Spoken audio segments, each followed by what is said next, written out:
Welcome to the Magic of Math, where we master math one video at a time. My lesson today is on what is an algebraic expression. Our objectives today are that you, the student, will identify terms of an algebraic expression, and we will rewrite algebraic expressions as a sum to identify terms. And last, you will simplify algebraic expressions. The question I'd like you thinking about today as I go through the lesson is what must be true for terms of an expression to be considered like terms? So our focus today is like terms in an algebraic expression, and you're asking yourself, what must be true? Let's start with what is an algebraic expression? An algebraic expression is a combination of terms used in algebra containing one or more number, variable, or arithmetic operations. Here's a couple examples. 2xy is an algebraic expression. It means 2 multiplied by x multiplied by y. We have 6x squared. 6 multiplied by x squared. Here is also an algebraic expression involving an addition sign. 3a, or 3 multiplied by a, add 6. 7x squared, subtract y. X squared, subtract 4x, subtract 5. Negative 1/2 x plus 3 plus 3/4 x, subtract 9. All 6 of these are considered algebraic expressions. They have a combination of terms, which are variables, numbers, and arithmetic operations. Now we're going to talk about how we identify the number of terms in an algebraic expression. The parts of an algebraic expression connected by addition, subtraction, multiplication, or division. An algebraic expression may contain one or more terms. Let's look at some one-term expressions, some two terms, and then 3 or more terms. We're going to start with one term.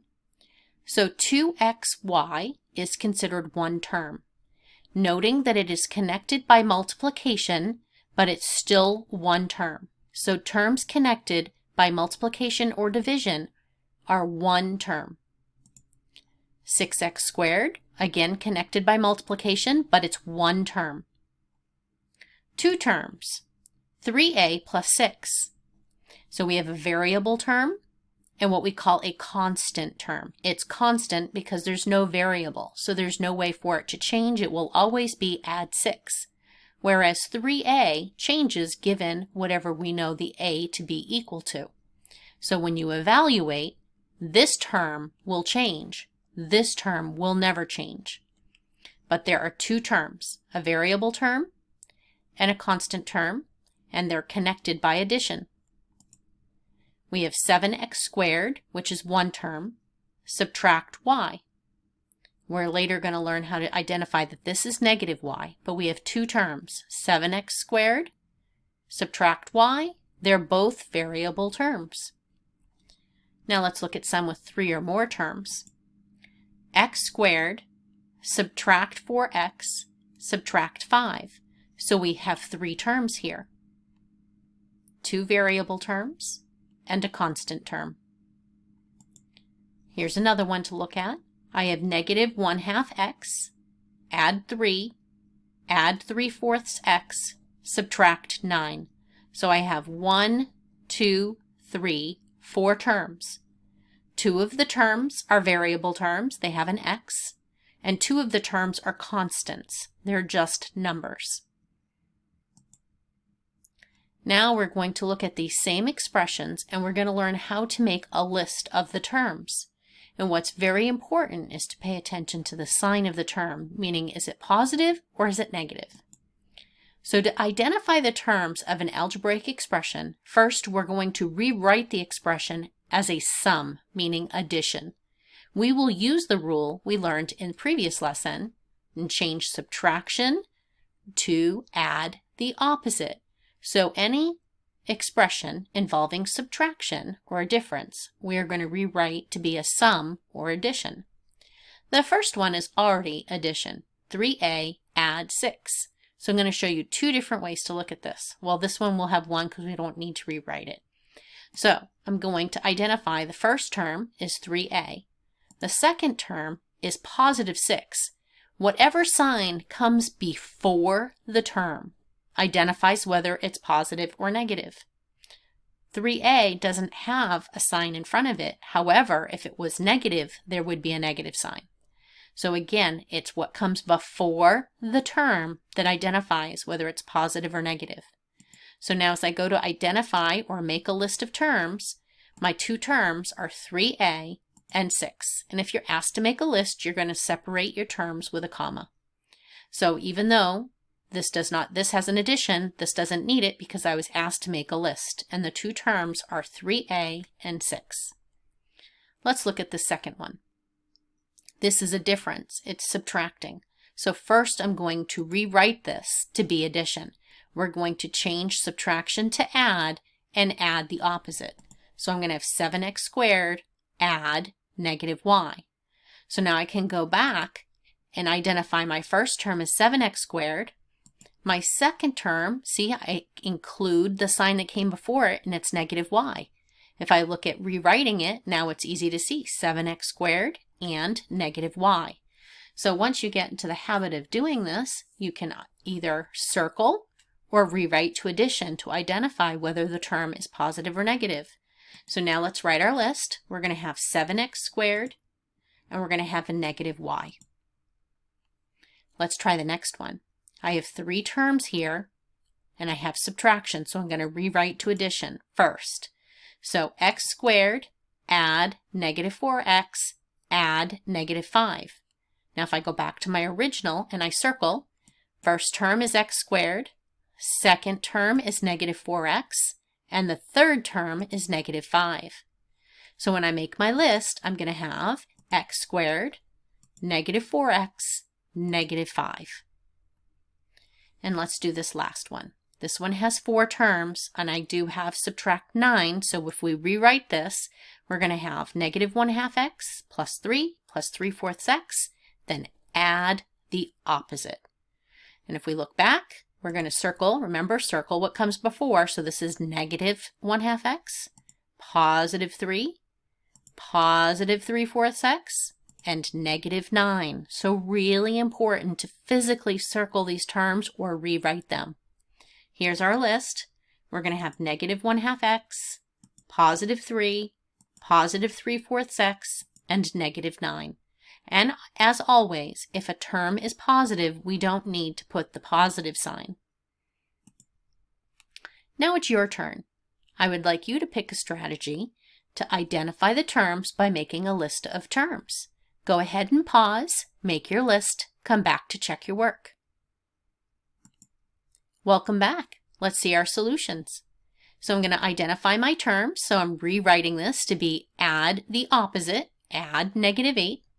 Or I could circle 6x, circle negative 8. So here's my list, 6x and negative 8. Did you have the negative sign for your 8? I hope so.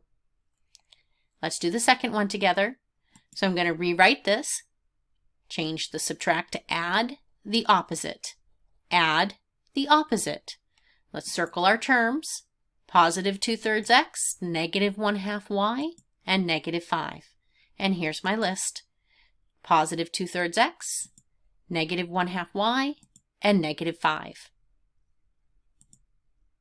Now we're going to identify like terms.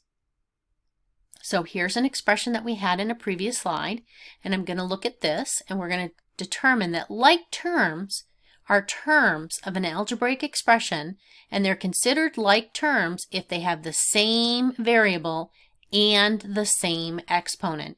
These are very important vocabulary words here. So in order for something to be like terms, we want to identify like terms because when we simplify an algebraic expression further in the video, we need to know if they're like terms to see if we can combine them. So we're looking for the same variable with the same exponent, and that makes them like terms. So when I look at this, I have negative 1/2 x and positive 3/4 x. Both of these terms have an x, the same variable, and remember there's an invisible 1 for my exponent here. Those are invisible ones. So they are like terms. Then I have like variable terms, so I have negative 1/2 x and 3/4 x when I'm making my list because I've been asked to identify the like terms.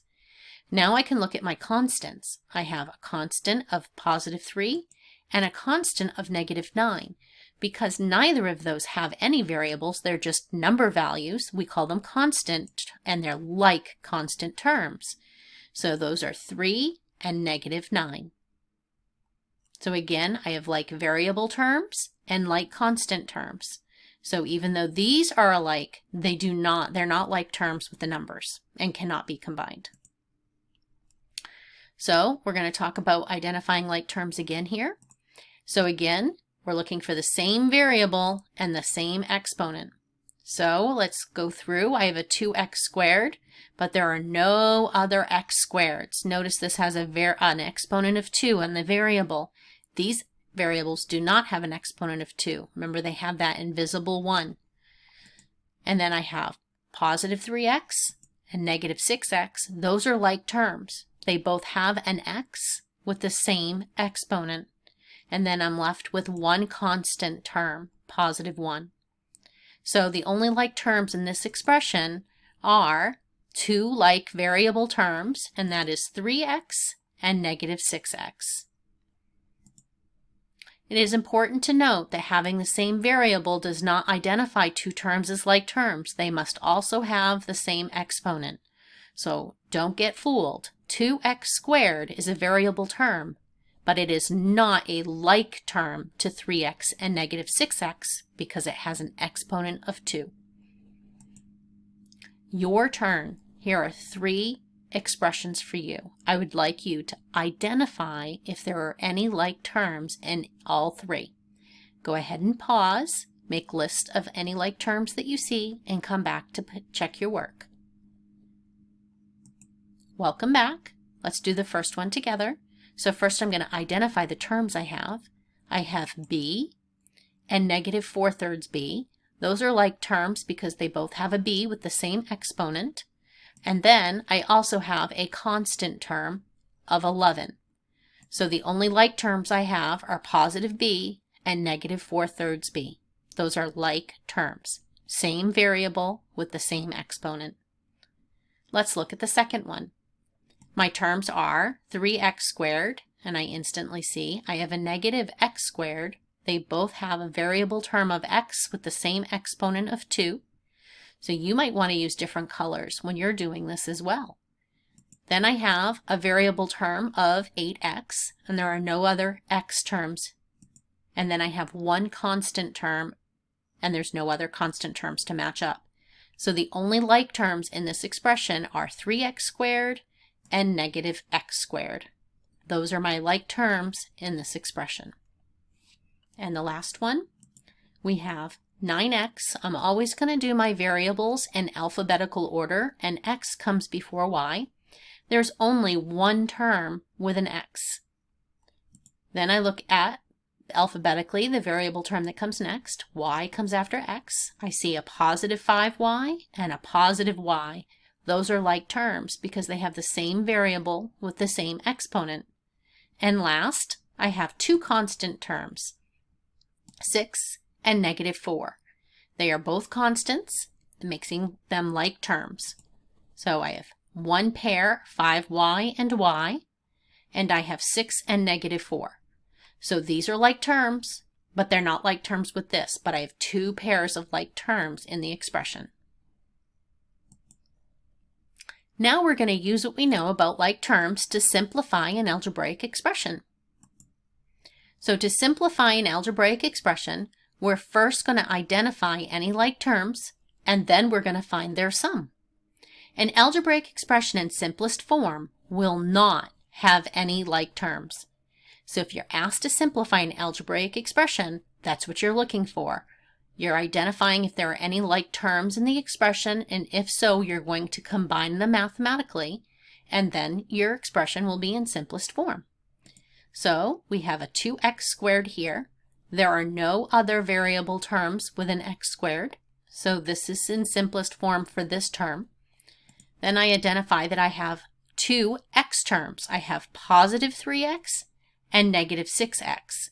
So because those are like terms, to put it in simplest form, we have to add them together. But before I do that, I want to identify that this constant is all alone. There's no other constant in the expression. So the only thing I have to do to simplify this expression is to combine 3x and negative 6x. So I'm going to do that work over here. So I'm going to add their coefficients, which is 3 and negative 6. We're going to rewrite that to add the opposite, and then my sum is negative 3. Absolute value of the larger, subtract the smaller, and keep the sign of the largest absolute value. So don't forget your x. So when you combine like terms and they have a variable, you're going to combine their coefficients. So the number that comes before the variable is your coefficient.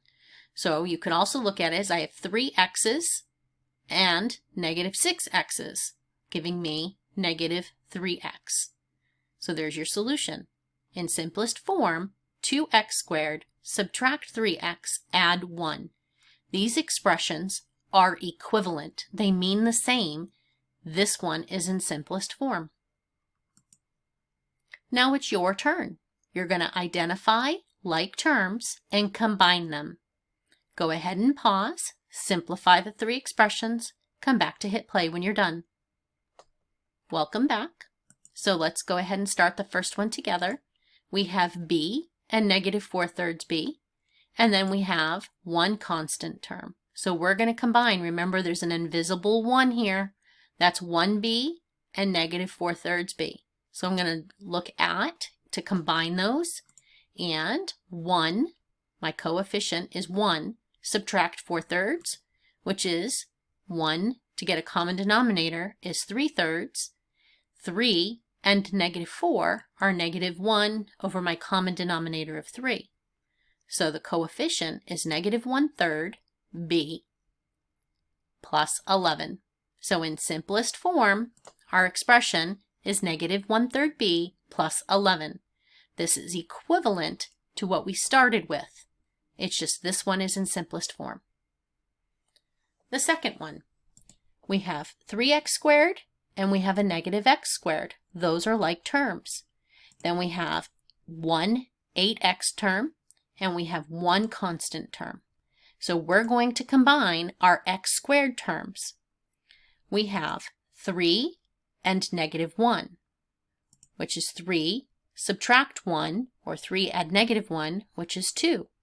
And don't forget the variable part, so that becomes 2x squared, keeping our 8x, subtract 11. So this is our simplified algebraic expression, which is equivalent to the given. This is just not in simplest form. And our third one, we have, I'm going in alphabetical order, we have a variable term with an x, and there's only one of them. Then we go to our y, because that alphabetically comes next, and we have a positive 5y and a positive y. And then our constants, our numbers always come last, 6 and negative 4. So I have two pairs. So the first thing I'm going to do is identify that I have to combine my y's, and then I'm going to combine my constants, and my 9x is going to come first because that alphabetically comes first. 5y and y are 5 plus 1, or 6y. 6 and negative 4 are 2. So in simplest form, 9x plus 6y plus 2. And there you have it. That's what is an algebraic expression, how you identify like terms, how you identify terms, and how you combine like terms to simplify an expression. I thank you for joining me today at The Magic of Math, where we master math one video at a time. Have a great day.